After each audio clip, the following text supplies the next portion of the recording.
Bonjour à tous et bienvenue à notre webinaire sur le programme de soutien aux organisations. On est très heureux de vous accueillir aujourd'hui à ce webinaire qui va durer 1 heure. Aujourd'hui, on va parler d'innovation et de collaboration. On va également parler des règles du jeu du programme de soutien aux organisations et du développement de produits dans nos filières de l'énergie et de l'électrification des transports. Je m'appelle Hélène Filion et je suis conseillère en développement des affaires auprès d'Innover. Je suis accompagnée de 2 de mes collègues. Le premier en haut s'appelle Yann Villermoz. Il est super conseiller en innovation, également champion et coach de tennis reconnu internationalement. Et mon autre collègue, Olivier Bourgeois, vendu aux véhicules électriques, fan d'électrotourisme et surtout champion de disc golf. Tout d'abord, c'est important de préciser à qui s'adresse ce webinaire. Alors, en gros, ce sont les gestionnaires de l'innovation et de la R&D dans les PME, mais également dans les grandes entreprises. Aussi, il s'adresse aux chercheurs, directeurs de la recherche, de l'innovation et des partenariats dans les universités et également dans les CCTT. Les CCTT sont les centres collégiaux de transfert technologique. L'objectif du webinaire, c'est de vous aider à mieux comprendre les règles du jeu du programme, clarifier l'admissibilité des entreprises et des projets, se familiariser avec les processus de demande, les délais, les dates de tombée, etc. Et surtout, vous aider à présenter une proposition gagnante. Donc, pour le housekeeping, nous allons faire nos présentations. Nous sommes 4 personnes ici aujourd'hui. Nous allons faire nos présentations et dans les 20 dernières minutes, nous allons répondre à vos questions. Il va y avoir une session de questions et réponses. Aussi, ce webinaire est enregistré et à la fin du webinaire, nous allons vous envoyer la présentation ainsi que l'enregistrement qui sera déposé dans quelques jours sur notre site web. Donc, encore une fois, si vous avez des questions, il y a un bouton Q&A en bas de votre écran. Nous gérons les questions et à la fin, je vais lire les questions et mon collègue Yann va répondre aux questions. Il a la bonne tâche d'y répondre. Donc, Innover fait partie des 9 regroupements sectoriels de recherche industrielle qui ont été identifiés par le gouvernement du Québec comme intermédiaires dans le domaine de la recherche et du développement de projets de recherche et développement collaboratif. Notre mission, en somme, c'est de supporter le développement et le financement de projets collaboratifs dans nos filières. Nos secteurs industriels, en gros, on travaille dans l'industrie électrique. On travaille avec des compagnies qui travaillent chaque jour dans les réseaux intelligents, qui touchent à l'électrification des transports et également ce qu'on appelle véhicules autonomes, systèmes de transport intelligents. Par exemple, vous avez la compagnie Autobus Lyon que vous connaissez peut-être, qui est basée à Saint-Jérôme et qui vient de vendre 50 autobus OCN. Vous avez également des startups, des entreprises en démarrage comme Cap Solar, une compagnie du Centec, qui vient d'obtenir un prix à l'échelle nationale et qui va se présenter à la finale des Amériques du concours Climate Launchpad. Vous avez une compagnie qui s'appelle Blue Solutions à Boucherville qui fabrique des batteries. Calogy Solutions qui vient de se mériter une place de finaliste à l'échelle canadienne au concours Défi plein potentiel qui est organisé par notre partenaire Ressources naturelles Canada. Donc, pour tous ces types d'entreprises, nous, on intervient dans les maillages, dans l'accompagnement et on leur fait des références pour les aider à développer leurs produits de manière plus efficace et plus abordable. En somme, si vous regardez notre offre, nous, notre rôle, c'est de faire de la sensibilisation et de l'animation de la communauté, mais également d'accompagner les demandeurs dans la rédaction de leurs demandes et aussi optimiser le gabarit financier. À 10 000 pieds d'altitude, nos indicateurs de performance, bien, on a une centaine de membres et jusqu'à maintenant, ces membres-là ont présenté 50 projets pour plus de 50 millions investis en investissement à la fois privé et public pour des projets de recherche et développement collaboratif.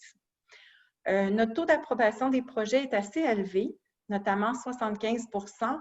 Alors, c'est intéressant pour vous de présenter un projet car la probabilité d'acceptation est quand même assez élevée.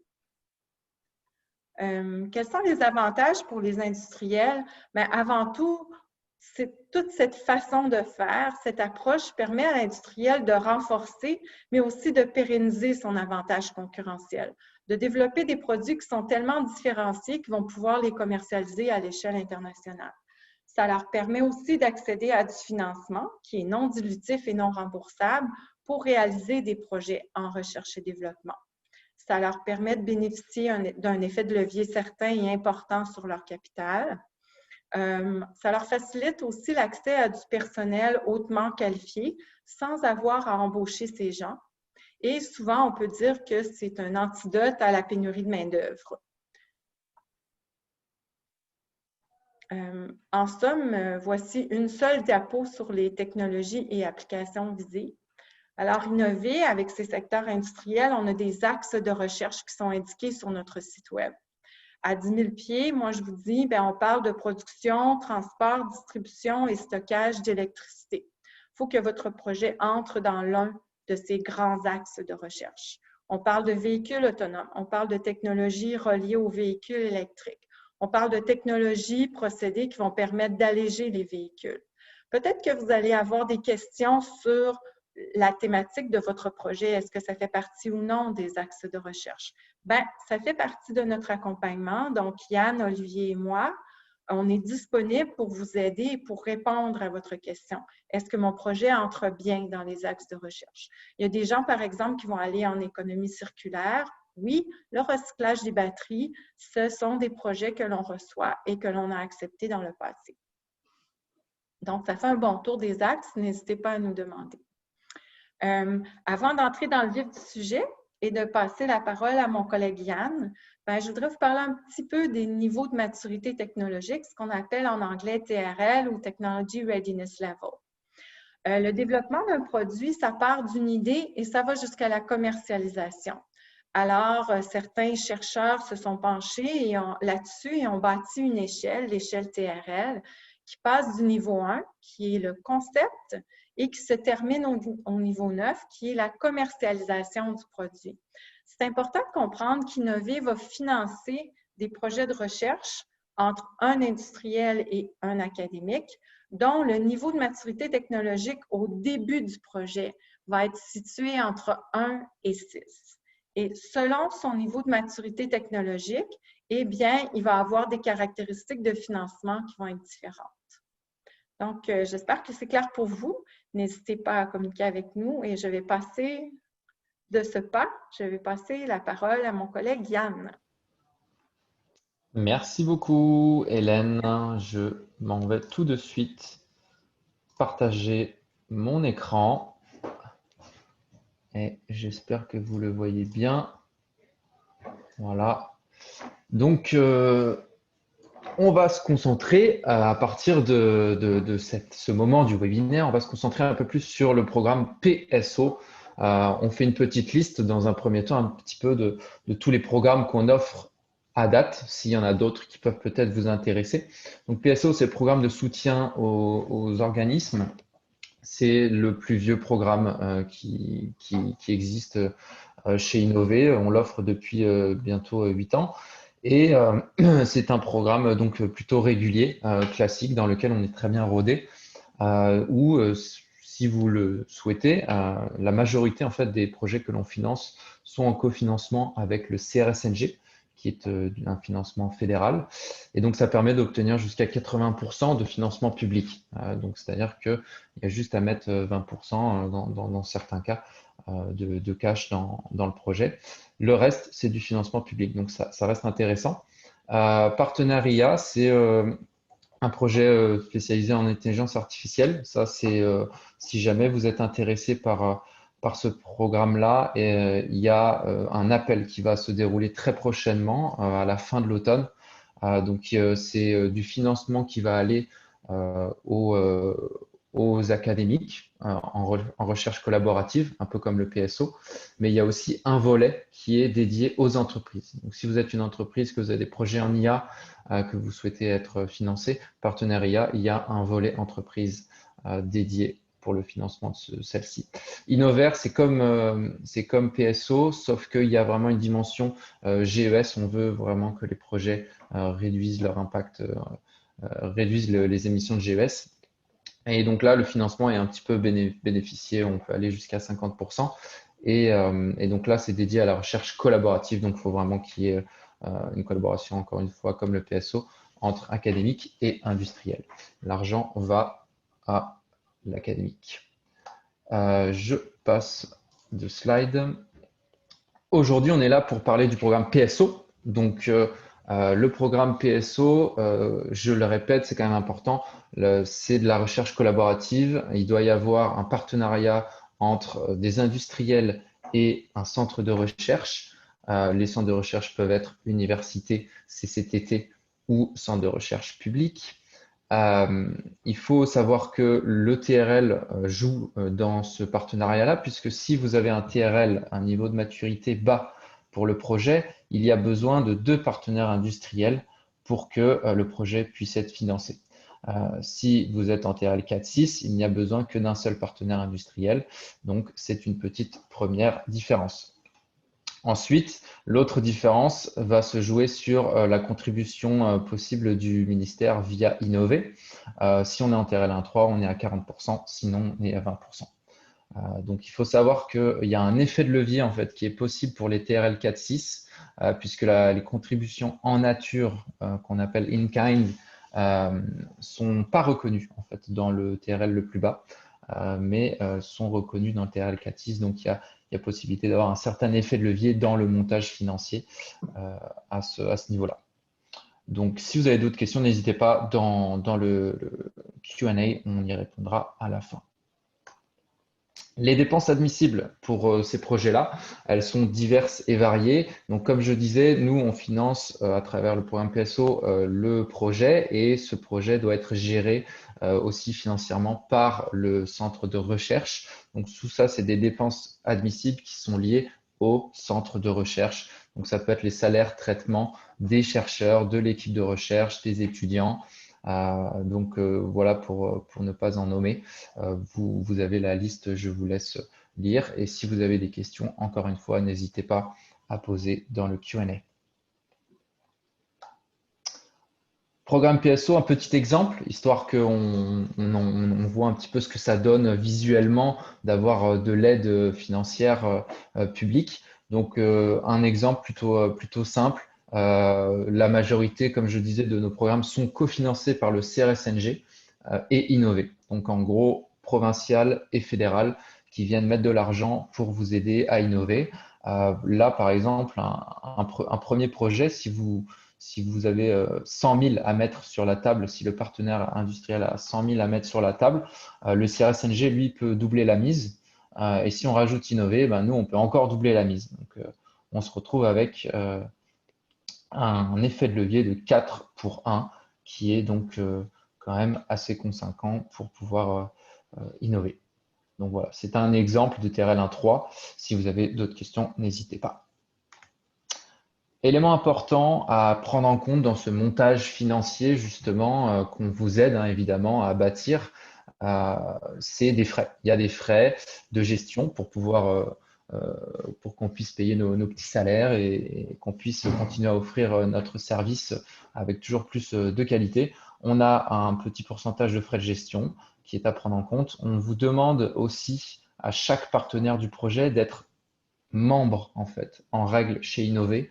C'est une adhésion qui se fait annuellement et qui s'évalue en fonction du chiffre d'affaires de la compagnie ou de l'organisation. Donc, annuellement, il faudrait débourser entre 500 et 2000 $. Il y a les frais indirects de recherche. Ça, c'est pour les projets qui impliquent des universités comme centre de recherche. Il faut savoir que le ministère autorise en fait un financement des frais indirects de recherche jusqu'à 27% de la subvention octroyée par Innover. Donc, c'est quelque chose que nous, on prend en compte évidemment dans le montage financier des projets impliquant des universités. Je continue. Donc là, vous savez très bien, ou peut-être pas, que la date limite pour déposer un projet au programme PSO, c'est le 15 octobre. C'est aussi la date limite pour déposer au programme Innover, que j'ai parlé un petit peu plus tôt.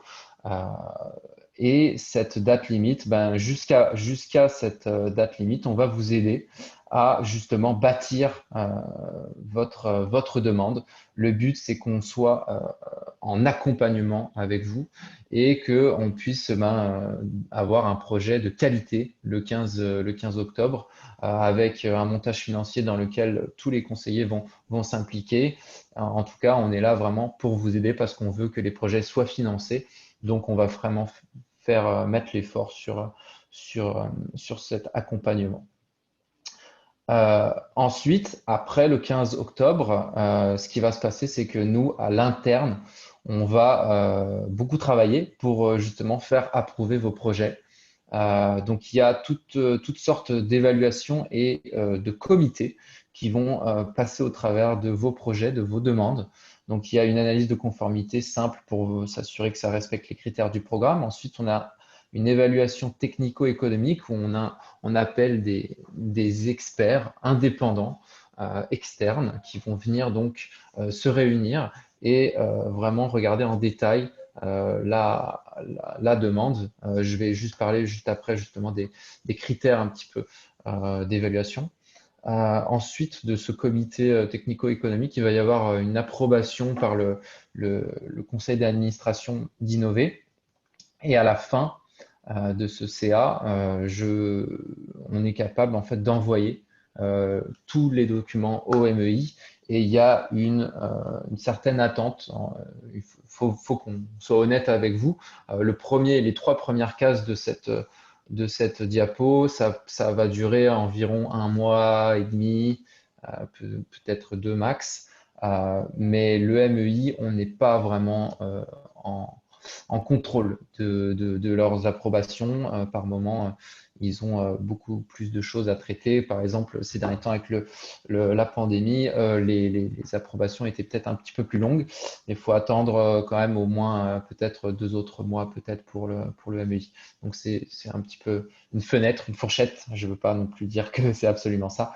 Mais voilà pour le processus d'approbation du projet. Les critères de sélection, justement, on va regarder évidemment le TRL, bien s'assurer qu'il fit avec ce que vous dites, avec la demande, puisque c'est quand même un élément important qui détermine beaucoup de choses par la suite. Ensuite, évidemment, les évaluateurs regardent beaucoup l'innovation, les retombées économiques. Pour le Québec, c'est quand même quelque chose qui est important. Plus il y a de transferts de connaissances avec des étudiants, etc., plus c'est valorisé. Et donc voilà, évidemment, la qualité du partenariat et des équipes est aussi regardée. Quelques exemples de projets pour aller un peu plus dans le concret. Des projets qu'on a subventionnés, qu'on a financés par le passé, ou voire même qui sont encore en phase de terminaison. Voilà, par exemple, des conceptions de stations de recharge solaire, des productions d'une éolienne, optimisation, tout ça. Il y avait une station de recharge solaire pour vélo électrique. Donc voilà, tout ça, c'est des exemples de projets un petit peu concrets. Justement, à ce titre, on a un invité pour vous aujourd'hui qui s'appelle Sébastien Langlois et qui a bénéficié de non pas une, mais plusieurs financements de la part d'Innover. Donc, je vais laisser la parole à Sébastien qui vous en dira un petit peu plus sur les retombées de son projet, sur son projet. Et n'hésitez pas, encore une fois, à lui poser des questions dans la section Q&A. On y répondra à la fin. Sébastien, je te laisse la parole. Merci beaucoup Yann. Merci aussi pour l'opportunité de parler un peu de mes projets. Je vais simplement donner un peu un exemple de projet qu'on a fait avec 2 subventions innovées, 2015-2018, 2018-2021. On approche de la fin de cette deuxième subvention-là. J'explique un peu l'objectif principal de tout ça. C'est un partenariat qui est avec Hydro-Québec puis RTE, qui est le réseau de transport d'électricité français. L'objectif, c'est de développer et appliquer des méthodes d'analyse numérique avancées là, pour optimiser la conception et optimiser également la durée de vie des lignes de transport d'énergie électrique. Il faut savoir que Hydro-Québec puis RTE, c'est des partenaires qu'ils ont, bon, vous connaissez bien, ils ont un très, très grand réseau électrique. Il y a beaucoup de défis associés à la gestion de ces réseaux-là. Pour Hydro-Québec, par exemple, c'est 34 000 km de lignes. C'est des investissements de l'ordre du milliard de dollars sur le réseau par année. Donc, c'est vraiment pour eux, il y a des défis techniques très importants. Nous, notre rôle, c'est de les accompagner dans le développement puis de permettre un certain développement d'outils scientifiques, techniques qui peuvent devenir des outils importants pour l'aide à la décision, donc des outils de pronostic, et ainsi de suite. Et donc, ça peut juste changer certaines décisions, peut vraiment avoir un impact important au niveau de la conception ou au niveau des décisions à prendre pour la maintenance ou le remplacement de certaines composantes. On a un programme de recherche assez vaste là, avec plusieurs thématiques de recherche qui sont identifiées selon les besoins des partenaires, qui touchent à la fois l'analyse des pylônes à treillis, donc les gros pylônes en acier, l'évaluation de la résistance des connexions, donc c'est plus de la charpente métallique, des enjeux aussi liés aux câbles conducteurs, donc les câbles de transport d'énergie, des enjeux de vibration, la dynamique de câbles, des enjeux aussi de problématiques de vieillissement liés à la corrosion, à la fatigue, et ainsi de suite. Donc ça, c'est des thèmes qu'on touche selon les besoins. J'ai oublié de mentionner, mais c'est un exemple de projet dans lequel, du moins au départ, on se trouve dans un TRL 1 à 3. Donc, de là aussi l'importance d'avoir deux partenaires, comme ça a été mentionné tout à l'heure. Donc, ici, on a un partenaire Hydro-Québec et RTE. C'est aussi une demande dans laquelle on va chercher de l'argent du CRSNG via, dans ce cas-ci, une subvention RDC. Puis, il y a d'autres projets sur la table dans lesquels, cette fois-ci, on irait chercher de l'argent via une subvention Alliance du CRSNG, le nouveau programme. Je mentionne aussi un point important qui caractérise ce type de projet-là. Dans notre cas, dans notre groupe de recherche, il y a vraiment une réelle synergie entre les partenaires. C'est quelque chose qui est recherché, notamment Hydro-Québec et RTE peuvent, par l'entremise de notre groupe, partager des informations, travailler ensemble sur ces aspects-là. Mais nous aussi, de la façon que notre recherche est organisée, il y a un comité scientifique et aviseur, donc au niveau de l'administration puis de la gestion, on a beaucoup d'interactions avec les partenaires. Et on a un autre type de comité plus technique dans lequel les étudiants participent et dans lequel on a plusieurs ingénieurs des différentes unités d'Hydro-Québec et de RTE qui viennent s'asseoir avec nous, qui viennent écouter nos présentations, qui commentent. Et on s'assure à ce moment-là qu'il y a vraiment une synergie et que à la fois nos projets sont orientés en fonction des besoins et aussi que le transfert de technologie ou le transfert de connaissances se fait à mesure que le projet avance. On peut passer à la prochaine diapo. Je vous donne quelques exemples de retombées. Je ne vais pas rentrer trop dans les détails techniques, mais des exemples de choses qu'on a fait, par exemple, développer des méthodes d'évaluation de la durée de vie des conducteurs qui ne sont pas basées sur des essais à grande échelle pour tous les types de configurations qu'on se retrouve sur les lignes. On n'y arrive pas, puis c'est extrêmement coûteux. Donc, ils sont basés plus sur en alliant des modèles numériques détaillés du conducteur et du système de pince qui s'y attache et des essais qu'on fait sur des fils isolés. Donc, l'idée, c'est de pouvoir avoir des outils qui permettent qui soient assez flexibles pour s'adapter aux différentes configurations qu'on retrouve sur le réseau et d'être capable d'aller chercher des évaluations de durée de vie pour prendre des bonnes décisions en lien avec les remplacements des conducteurs qui va être un enjeu dans les prochaines années très important pour les gestionnaires de réseau. Il y a beaucoup de lignes, beaucoup de conducteurs et de lignes qui arrivent disons, près de la limite de conception originale. Ils ne sont pas nécessairement en mauvais état, mais il y a des décisions à prendre dans les prochaines années. Il faut prioriser. Un autre exemple, c'est les développements d'outils de modélisation pour nos pylônes à treillis, nos pylônes tubulaires également, d'autres types de pylônes qu'on retrouve de plus en plus. Et certains de nos outils, c'est des choses qu'on a fait de façon très proche qu'on a développé en partenariat avec Hydro-Québec. Et eux, ils ont intégré à même nos travaux, puis ils ont participé également et ils ont intégré ces méthodes-là. Et ça a influencé aussi les méthodes de conception qu'ils utilisent en ce moment. Donc, il y a des ajustements qui se font lorsqu'on a besoin de remplacer des pylônes, faire des renforcements également.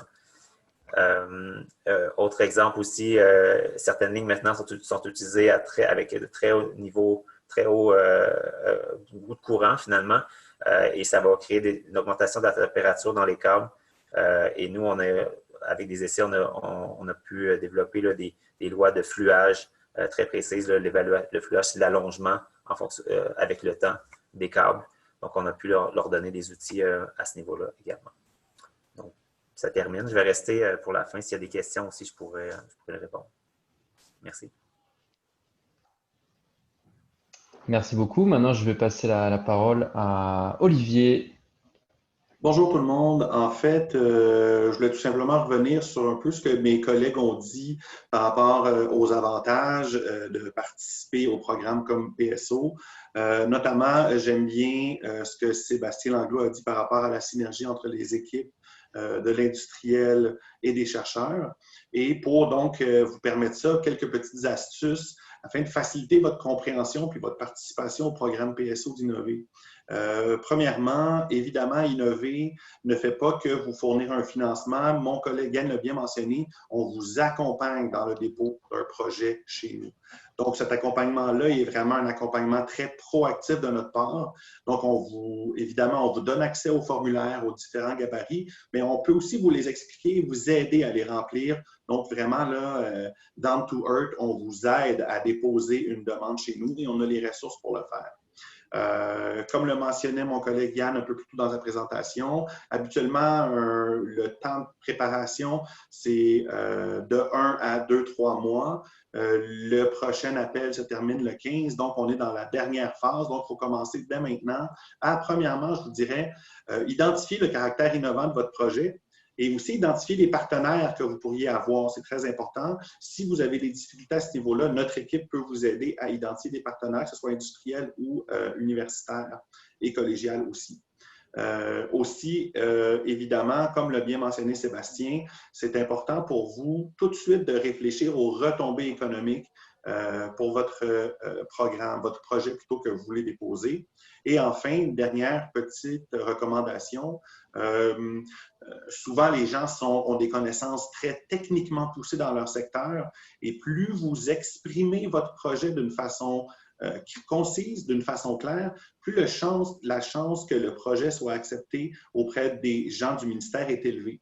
On se rend compte que nos comités d'experts sont très compétents pour bien comprendre l'ensemble des enjeux techniques et économiques que vous présentez, mais on vous invite à prendre en considération que votre projet, lorsqu'il est déposé, va être aussi lu par des fonctionnaires du ministère de l'Innovation et de l'Économie notamment. Donc, vous assurez qu'on comprenne bien où vous allez dans votre projet et qu'on comprenne bien les intentions que vous avez dans les phases futures, donc les retombées en termes d'innovation, mais aussi en termes économiques pour le Québec. Et pour résumer, mon collègue Yann a fait le tour un peu des enjeux d'approbation de vos projets. Très rapidement, ce que vous devez avoir en tête lorsque vous voulez développer votre idée pour nous la soumettre, c'est d'identifier vers quel niveau de TRL votre projet se situe en ce moment, au moment où vous avez l'idée de déposer. Donc, il y a deux niveaux, TRL 1 à 3, TRL 4 à 6. Ce qu'on vous invite donc à considérer de façon très importante, c'est le financement qu'Innover peut vous offrir. Évidemment, on va financer davantage les projets qui ont un niveau de TRL plus faible parce qu'on comprend très bien que ça prend plus de support afin d'amener les innovations dans le marché. Aussi, on vous invite à avoir des discussions le plus rapidement possible avec d'éventuels partenaires industriels pour savoir une idée un peu du niveau d'investissement qui serait possible pour vous d'aller chercher dans le privé afin que nous, chez Innover et d'autres partenaires de financement public comme par exemple le CRSNG, on puisse avoir une idée du budget global qu'on pourrait vous offrir dans le cadre des projets PSO et Innover aussi. Voilà.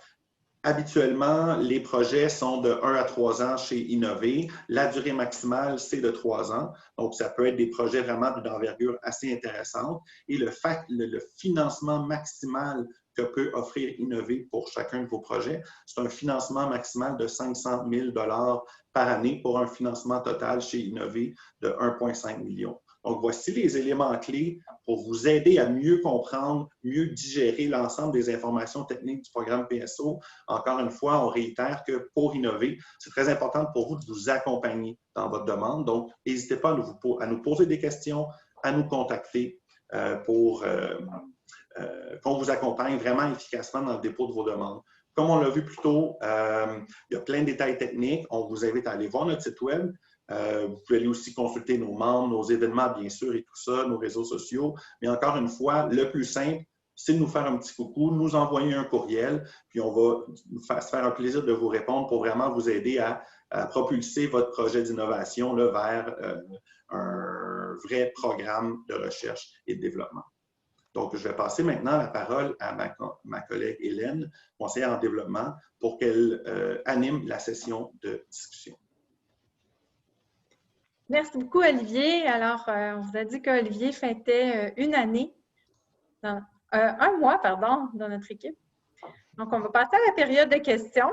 Comme on vous l'a expliqué au début, il y a un outil Q&A dans le bas de votre écran, au milieu. Donc, n'hésitez pas à ajouter vos questions à l'outil Q&A.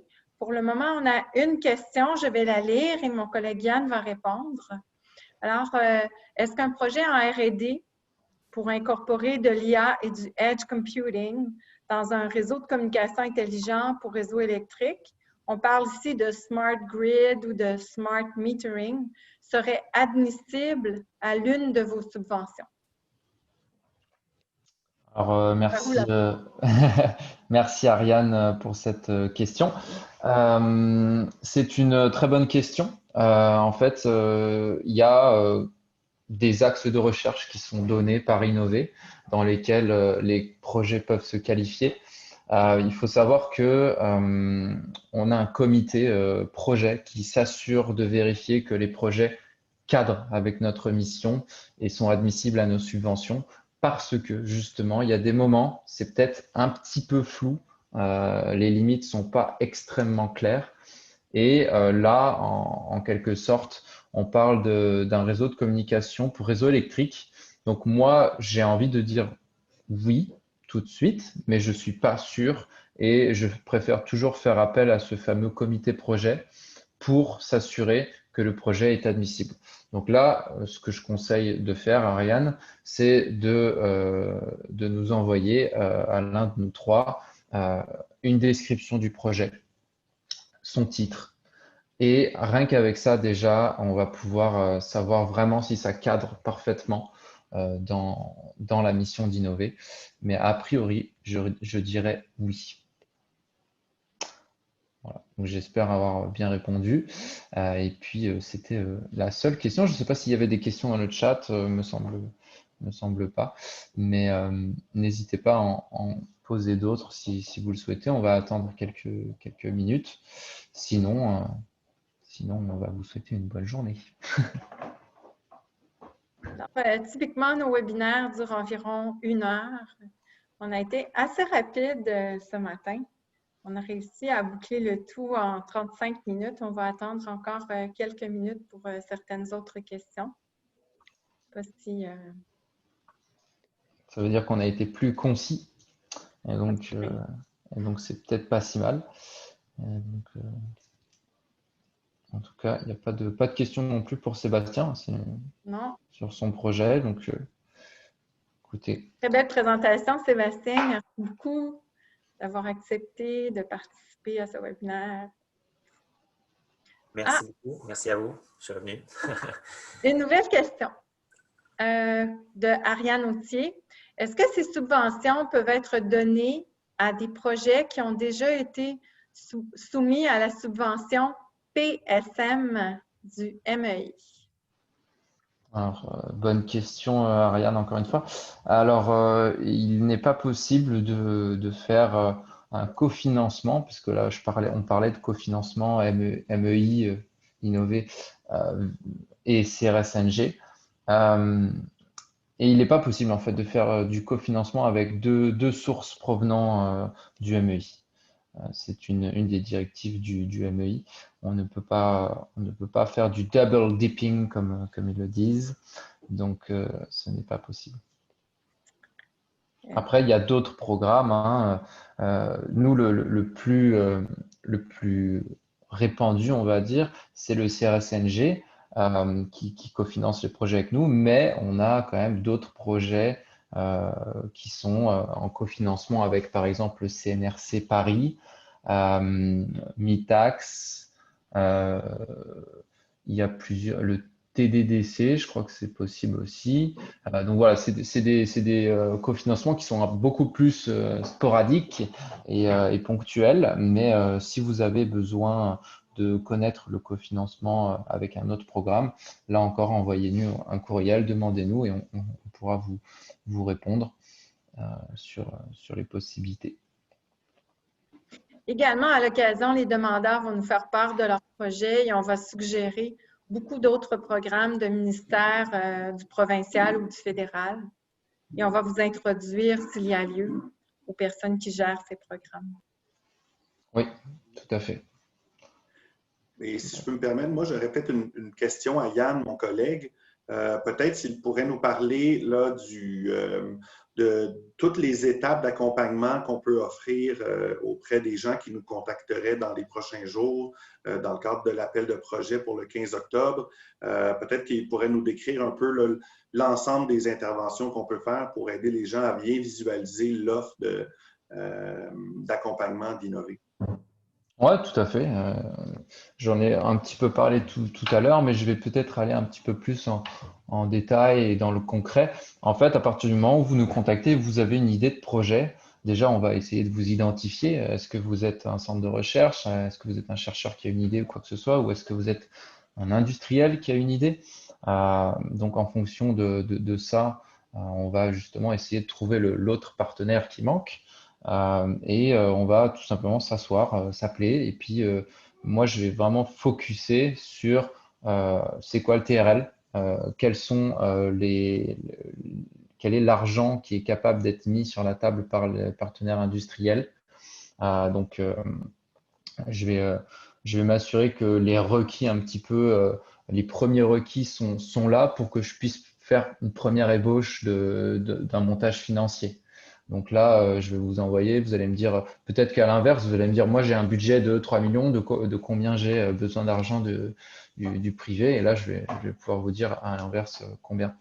Donc l'idée, c'est tout simplement essayer d'établir un peu le cadre, les paramètres de cette demande, et puis à partir de là, vous demander de remplir aussi le formulaire de demande, qui est un formulaire qui va décrire un peu plus le projet, un peu plus écrit, contrairement au gabarit financier qui est beaucoup plus chiffré. Et donc, à partir de là, on va faire en sorte qu'on améliore tout simplement ces deux documents de façon collaborative jusqu'à la date de dépôt. Et puis, ça, c'est pas mal ça, un peu le processus un peu personnalisé, l'accompagnement personnalisé qu'on vous propose. Et ensuite, à la fin des certaines étapes d'approbation, je vous envoie aussi des courriels pour vous dire, voilà, votre projet a été approuvé, félicitations, mais il a été approuvé que chez Innover. Là, pour l'instant, je l'envoie au MEI. Je vous donnerai la réponse finale une fois qu'on aura la réponse du MEI. Donc, ça, c'est le genre de processus plutôt classique qu'on fait avec tous les demandeurs. Voilà. Je vais peut-être ajouter, il arrive que certains demandeurs vont nous demander j'ai besoin d'un industriel, est-ce que vous pourriez me mettre en relation avec certains industriels? Bien sûr qu'on peut vous mettre en relation avec des industriels. Ou j'ai besoin d'un chercheur dans tel domaine, je ne sais pas trop à qui m'adresser. Nous, on va regarder dans notre base de données des centres collégiaux de transfert technologique ou des universités, puis on va vous référer à des spécialistes appropriés. Parfait. Donc, on comprend bien que l'accompagnement est tant au niveau technico-financier qu'au niveau de la formation du partenariat de recherche. Ça, je trouve ça super excellent. Merci, Hélène, de ton complément. Parfait. Écoutez, s'il n'y a pas d'autres questions, n'hésitez pas encore une fois à visiter notre site web, nos réseaux sociaux. On est assez présent sur LinkedIn et Twitter. Donc, n'hésitez pas aussi à nous contacter pour quoi que ce soit. On sera toujours disponible pour vous. Voilà. Merci. Merci à tous. Merci à tous. Bonne fin de journée. Allez, au revoir à tous. Bye.